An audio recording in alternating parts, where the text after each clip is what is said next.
ప్రవేశిక, రాజ్యాంగ ప్రవేశిక, preamble of the constitution గురించి మనం సమగ్రంగా నేర్చుకోవాల్సి ఉంటుంది.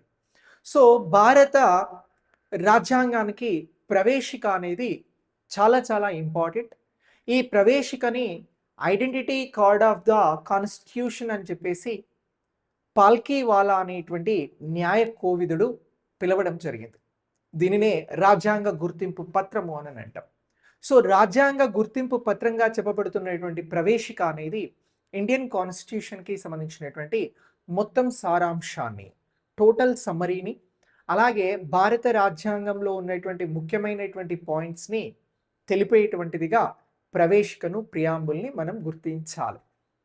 ఈ ప్రియాంబుల్ అనేటువంటి దానికి ఆదర్శం ఎక్కడి నుంచి వచ్చింది అని అంటే దీన్ని దేని నుంచి ఆదర్శంగా తీసుకోవడం జరిగింది, దీన్ని ఏది ప్రభావితం చేసింది ప్రవేశికను అని అంటే మనం చెప్పాల్సినటువంటి ఆన్సర్ ఆశయాల తీర్మానం, ఆబ్జెక్టివ్ రెజల్యూషన్స్ అని అంటాం.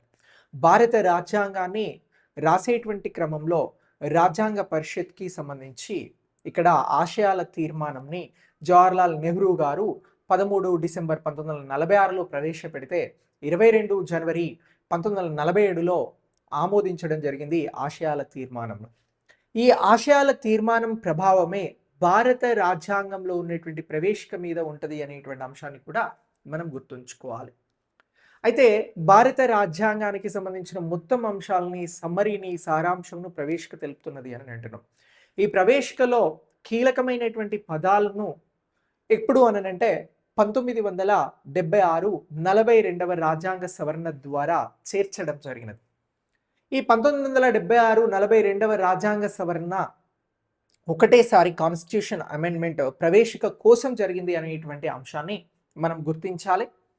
సో ఈ 42వ రాజ్యాంగ సవరణ 1976లో ఏ అంశాలను ప్రవేశికలో చేర్చడం జరిగింది అని చెప్పేసి ఒకసారి ఎగ్జామినేషన్లో క్వశ్చన్ అడిగినారు.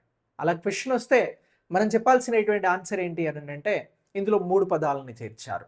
1 సామ్యవాద, 2 లౌకిక, 3 సమగ్రత.